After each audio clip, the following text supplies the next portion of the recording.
Hey everyone, welcome back to the NerdyJock podcast. I'm your host, Kevin Ketchum, aka the NerdyJock, and today we are doing chapter 79 of the Dandadan read along. That's right, after season 2 of Dandadan ended in the anime version, I had FOMO. I had to get it all in my veins.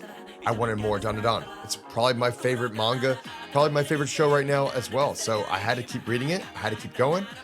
And I figured the best way to keep going and share it with you guys was just doing a chapter by chapter read along. As you can see above, this is all Dandadan, and I am caught up. We're in chapter 200 plus. But right now, season 2, ended after chapter 76. So after chapter 72, I think. Sorry about that. And then we just kept going from there. So 71 was the end of season 2.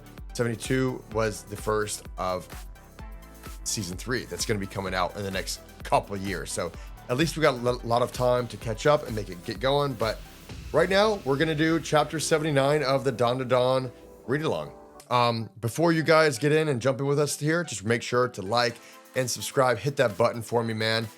We love it when you have some more followers and supporters. So just tune in, just get some popcorn on, lay back, and just listen to the show. So let's get right into it on the chapter 79 of the Dandadan read along. Okay. Now, last episode, the new yokai that just popped up a couple chapters ago, Riko Kashima. She's a beauty pageant wannabe yokai. She's got a princess crown, so you know she's got to do a beauty pageant. She loves. She has a mirror is one of her weapons that she uses. If she has a mirror, she can put her arm through it or hand through it, or use it as a weapon basically to capture her enemies. Like she caught Vamola and Momo in the mirror for like 3 or 4 panels of the episode. It was pretty quick, and they got back out, but that's one of her tools and weapons. So we gotta figure that this yokai had some, self-confidence issues and was really hurt back in her human form in that regard, and now she's a yokai. So they had a battle with her, but the problem is that with this yokai, Momo used a spell called pomade. You say pomade like hair gel 10 times in a row, it dispels the yokai. They're gone, but only temporarily. They come back and you're marked. They're gonna come and haunt you. But to get rid of them again, you have to say pomade 100 times. So the fact that, Momo didn't know that, she said pomade 10 times to dispel the yokai in the previous couple chapters, just set up a really bad situation for the next chapter, which was last chapter, which was a very creepy kind of Freddy Krueger-esque nightmare adventure. So she's fine. She didn't go outside. There was a little love connection or mislove connection because the yokai was pretending to be Okarun, but she found out pretty quickly that was not Okarun, that was actually the yokai. So now, here we are in chapter 79, which is entitled, Just Who the Heck Is This Person? We open up on a delicious looking breakfast. I mean, I'd pay $30 for that. I mean, I live in LA, so $30 is like $10 most of the places. She didn't get any sleep last night. She's mad at the yokai. She's bastard. It's not freaking funny. The next page it goes, oh damn it. Everyone looks like they're jet lagged here. Vamola looks like she looks like she got a little bit of sleep, but Saika grandma says, I told you, didn't I? I said you wouldn't be able to sleep. Turbo Granny's laughing over there in her cat form. Serves you right. I mean, toying with a person's emotions like that. Yeah. And she explains her a little bit too. She says, she uses mirrors to peek into people's hearts. For now, Momo, show Vamola how to properly hold chopsticks. So that was actually just a statement. She uses mirrors to peek into people's hearts.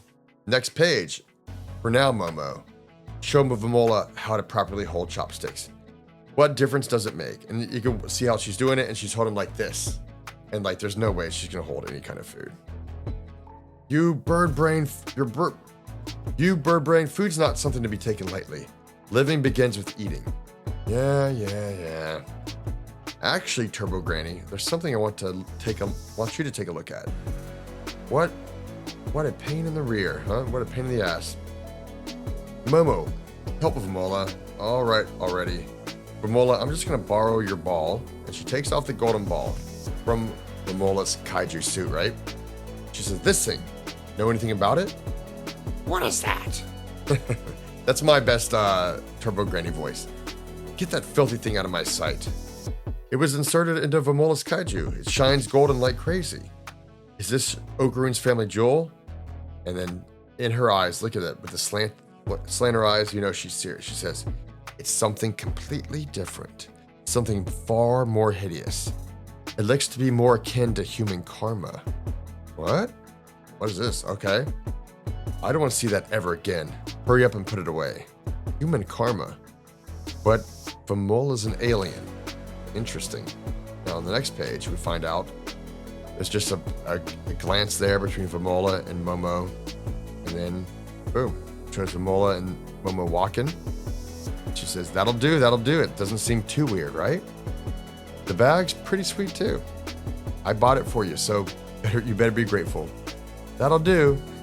And she just kind of copies what Momo says, because Vamola, yet she doesn't quite have a perfect vocabulary at all. She's starting to learn English or Japanese or whatever language you read. She's just in the beginning phases there. A good smile, Momo looks back, and boom. It'd be nice if we can talk properly soon though. Next page. Okarun runs up. Good morning, Miss Ayase. Oh, what? Huh? What's the matter? Takakura. Wait, stay back. Takakura. Morning. You're like pale. Something happened? Oh my gosh. So that's another great moment there because Momo knows that Vamola is going to try to make a move for Okarun. And she's like, stay the hell away from my guy. She said, I told you, I've got one hell of a curse on me, so I couldn't sleep. So he's like, is the evil spirit that bad? Actually, Okarun last night, yeah? You didn't come to visit me, did you? And he says, no, I didn't. Ooh. Another little intense emotional moment between the two lovebirds. I didn't. And of course she's disappointed, and she, on the next page, she kicks him right in the shin. Says, you should have, you son of a bitch. Momo! How come? Don't you remember what you said when you came to my house yesterday? He says, I'm telling you, I wasn't there. Momo, that'll do. Okay, so maybe Vamola's getting a little bit better English than we thought. She said, you good for nothing, idiot. Just beating the crap out of Okarun. Momo, that'll do. What's this all about? What did I do wrong? And you'll thank me for that backpack. That'll do. Of course, that'll do. Now, sip of the martini. Delish. This podcast is sponsored by Tito's Vodka. It's not right to take your bad mood out on other people. Cuts to, boom, in school a little bit later. Momo is passed the heck out, as usual, with a wonderful, funny panel of her face, just like passed out drools going down her mouth. She says, whoa, she's out like a light. Momo must be dead tired.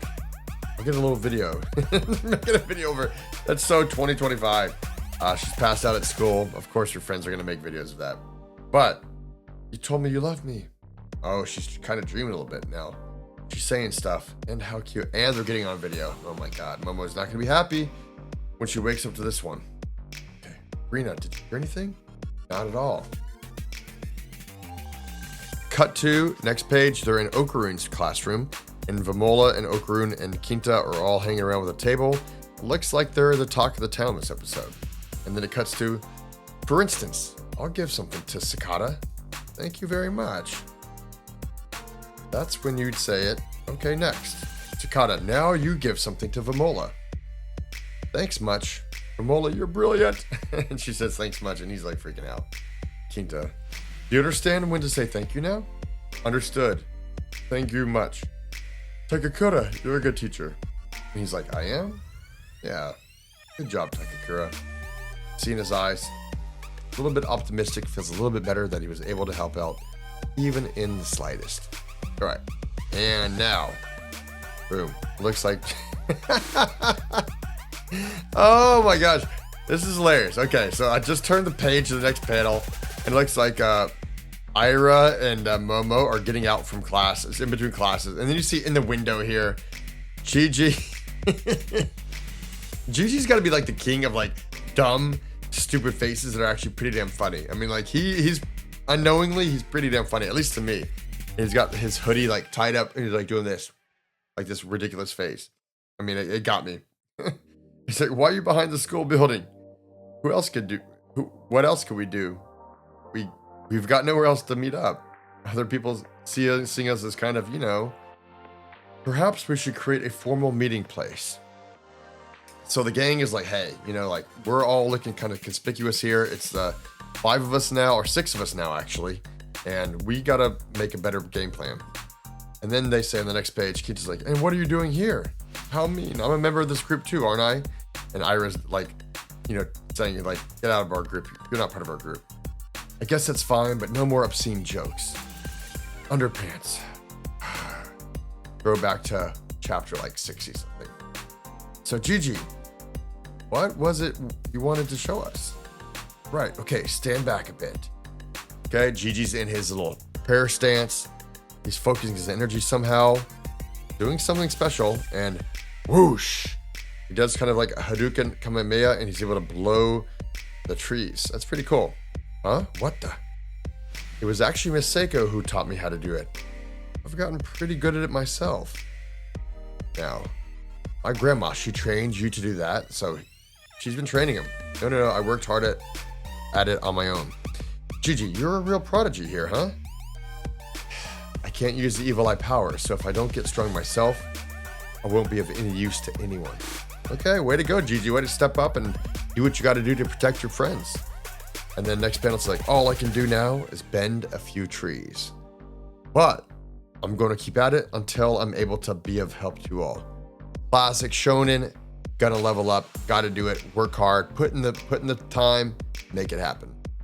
Next, they're going, yay, yay, yay. Okay, in a celebratory moment, the Vamola from a distance, looking at them, wants to be part of the group.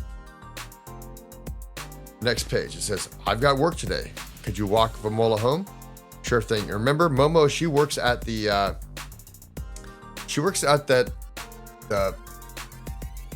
I don't know what you call that kind of bar.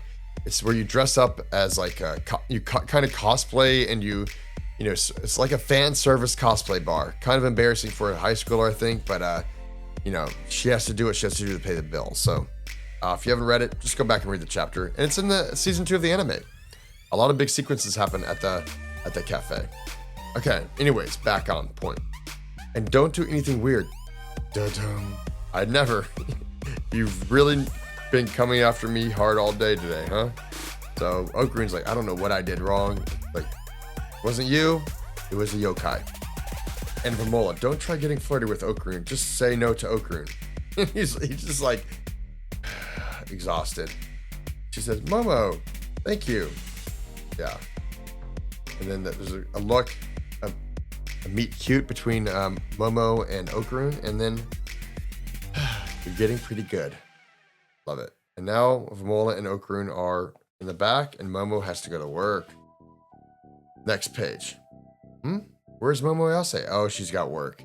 But she can't be out past 10 tonight, right? Totes. This could be bad news. Yeah. Apparently she's going to ask to be let off at 9. That's cutting it close. I hope it'll be okay. You're probably right. I'll just go get her. So, of course, Okarun's going to go get her. And remember, she can't go out past 10 because there's a yokai that's stalking her and Vamola, but mainly Momo. For the next panel, where does Momo Ayase work? A maid cafe. Okay, that's what it is. Sorry, guys. It's a maid cafe. They have the maid outfits, and it's kind of like a cosplay, and you are helping fantasies come true. Okay, it says, boom. Maybe I should go make fun of her. I'll join you. So, oh my God. So Ira and Gigi are like, let's go make fun of her there. And and then she says, Okarun said it was really awesome, huh? Okarun's been there. Takakura's been there. He's into the maid thing. It says Ira, I don't know, but he said she looked cute. What? And then Ira's freaking out. Nani? What do I do?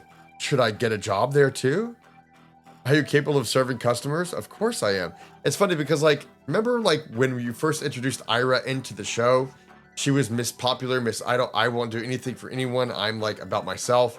And now she's so desperately in love with Okarun that she's like, I'll get a job at the maid cafe with Momo just to try to please Okarun because he said he liked it. So in a way, that's developed a lot. Their relationship has changed, but kind of fun. All right, then you see a zoom. Whoop. I don't know what that means, but okay. So the zoom, zoom, zoom. That noise I just made is boom. The entrance of 2 new crazy aliens. Okay, now it's getting good, guys. I mean, it was already good, but now it's getting super good. So I think that's probably the end of the chapter. If it's a double splash panel like that and shows some interesting looking aliens, you know the chapter's probably about to end. But I don't even know. Look at these guys. I mean, you'll see on the panel here, they are awkward looking dudes. Let me hold it like this for you first. Look at that. These guys are crazy. And boom, turn the page. Wait, wasn't the end of the chapter. Okay. Oh, it almost is. Oh, there's another page after that too, guys. So you get 3 big crazy looking aliens on this page, right? Then you turn the page one more time and boom. Mr. Crazy Mantis Man makes his way back. That's right. Praying Mantis villain alien. He's back. The one who destroyed the other aliens from season 1. The Sepoyans, whatever their name is. I can't quite remember right now. And there's an alien creature too. So I'll put this on the panel. We'll talk about this for a second because you've got a giant grasshopper villain. You've got a praying mantis looking villain. And you literally have a, I don't know, I want to say a mix between Frieza from Dragon Ball Z and a literally classic alien. Now, what's funny is that this alien in the manga here, it is not even like trying to be something different. It is literally an exact replica, copy, ripoff of, you know, the Ridley Scott film Alien from the 90s and that we know today. So, you know, Tatsu, he didn't even try to like hide it. He's like, you know what? I love aliens. We're just gonna straight up put an alien from the Alien universe in our manga. I mean, am I wrong? Let me know. I mean, I don't think so. And that's it, man. That ends the chapter. And then next is chapter 80, Ran into Some Deadly Dudes, number 2. So part 1 was great. Part 2, more stuff coming. So now it's starting to heat up again. We had a couple good, like fun little, hey, we're at school, a couple meet cutes, a more emotional plot development between the characters, introduction of Mola, get her in the arc too. And now, dude, shit's about to pop off. So I don't know. I think you should probably join me again next time on chapter 80 of Dandadan in volume 10. All right. Get the volumes, read it with me, and join in the fun because it's going to be a blast. All right. Remember to like and subscribe, guys. I'm Kevin Ketchum, aka the NerdyJock, and also follow us on YouTube. We have another series right now going concurrently. We have a Ghost in the Shell, basically an overview. We were doing all of the Ghost in the Shell, Arise, Ghost in the Shell 1, 2, Innocence, the second film as well, and Standalone Complex, and maybe if we get to it, the live action film with Scarlett Johansson and the new CGI Netflix version. So tune in there too. If you're not into Dandadan, you're missing out because it's quite possibly one of the best manga, best animes out there right now. Okay? See you next time for chapter 80. But until then, tschüss!